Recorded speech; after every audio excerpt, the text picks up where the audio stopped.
we're saying we sense. Yes. And we feel in other ways, and it's not necessarily in a way that's understandable to science right now, but it doesn't mean it doesn't exist. Yeah. And I'm interested in how Coutts' story is told within maybe a library context. So part of the project was an installation at the Hocken. Yes, and where Coutts' notebooks were put out on display for people to read. And I actually had trouble with them being out on display. I was going to say, how do you negotiate that? How do you feel every about day? that? Yeah. And it's not the first time that's happened. In a previous exhibition, there was a painting by Von Tempsky, I think, that we have in the collections. I had trouble with that being out too.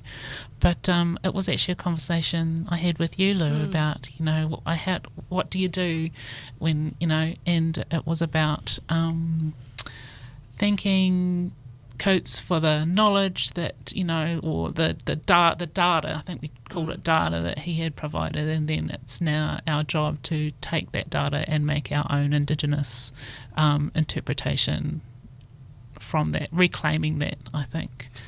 For me, as soon as it is put into a glass box, then it's elevated, you know, for people's experiences of that knowledge, that glass box makes it reverence, or, you know, but it didn't tell the full story. So I would have rather had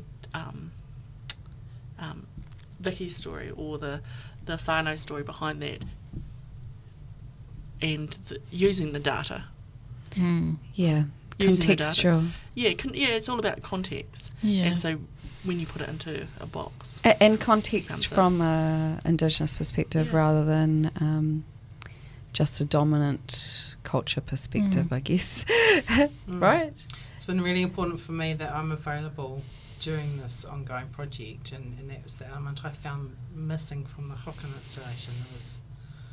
The critique was given to the priority critique was given to the ways that the methodologies of categorising and cataloguing and research. Information. So the data sets are super important, but for me the data sets that are important might not be the same as the data sets that are important for...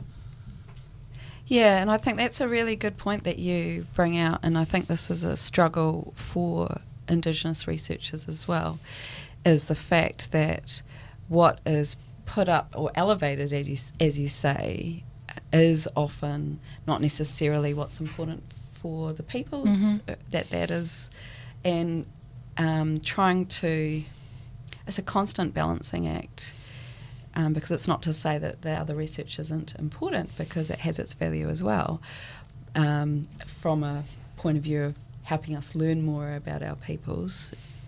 Methodology, that can be a real struggle for me too if it hasn't been done in a way that's respectful or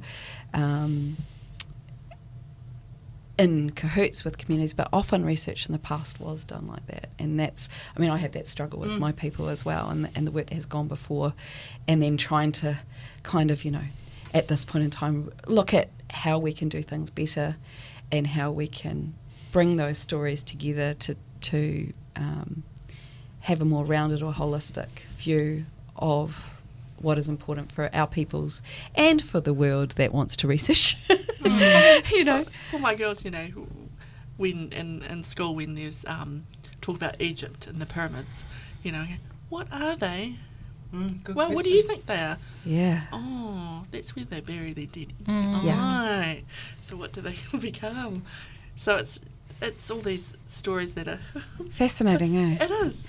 In the British Museum, while I was in Brisbane, they had mummies had been brought over to the Queensland Museum, and one of my best friends, whose husband is Māori, North Island, and but they live in Brisbane, and the kids were like, well, what is a mummy? And she's like, how do I even begin to explain? I was like, and you took them to the museum, right? And she's just like, yeah. And then I was like, wow. I mean, there's so many conversations that are really difficult from an Indigenous perspective, but also just, yeah. Well, we have one here in the museum.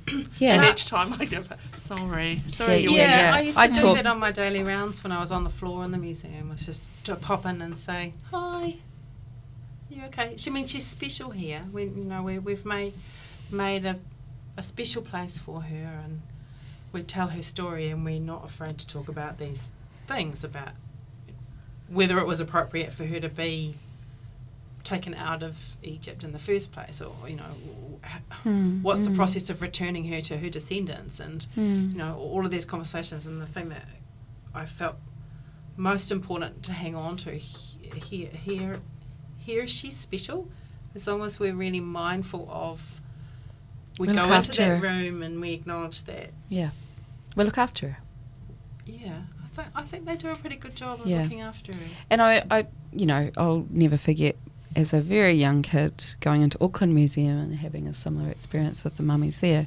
You didn't get any warning back then. My mum has an incredible spiritual sense. And she worked in hospitals, so she was very much, but also we had this whole cultural idea around death and dying, and how you respect for the bodies and the remains of people. No different to Māori, really, in that respect idea. And Mum would struggle, but she also wanted us to understand that they were important people to other people, and so we still went there and we still paid our respects. But it was kind of like us going into a maya or a tangi. So if our word is maya, and that was the reverence that we went with, was this. It's great the girls are asking questions like that. Yeah. Or I ask them questions and then they go, so they ask back. Yeah, what is that? They're learning to ask. Yeah, and to be critical about any information that they.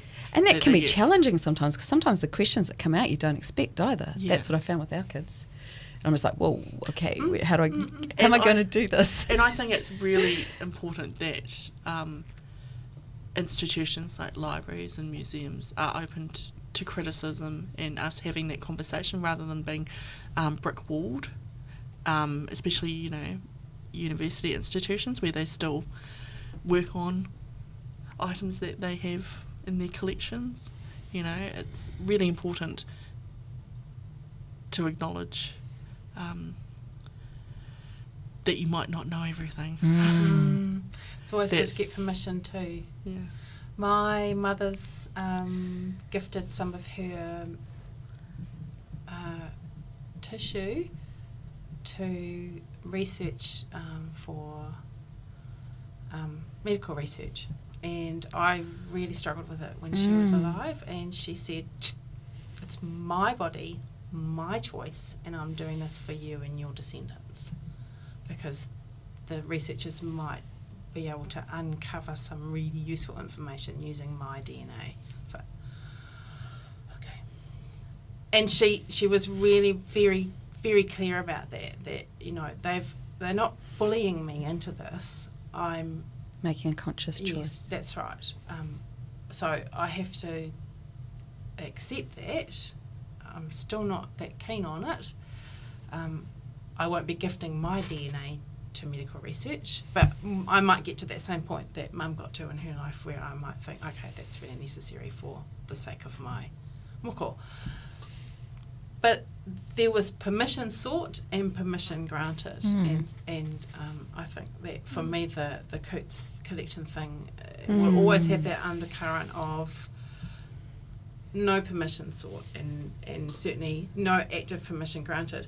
But we constantly keep public programs to the fore. For me, it's my thing.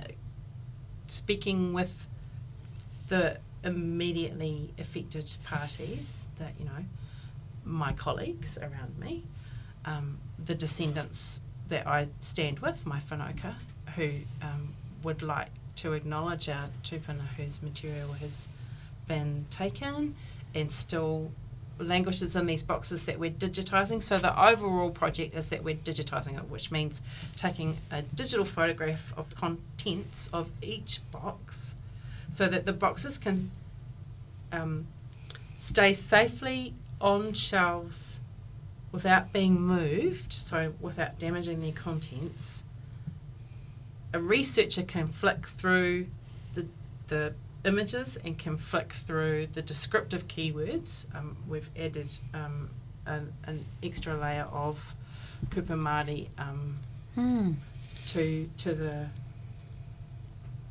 I don't know what they're called, those data Tags. Yeah, tags, thank you. Yeah. So that we can keep them in state, basically. So, but the bird bones, the fish bones, the macrofauna, like seals and So you're talking about the items, the rather than items the actual themselves. Yeah. paper. So any ko iwi, and if you feel uncomfortable about that, then avert your ears. But they rest assured they go to the wahitapu, they go back to iwi, and they are reinterred. Yeah, awesome. And some of that has already happened, Mm. and this has been ongoing. Let us be well.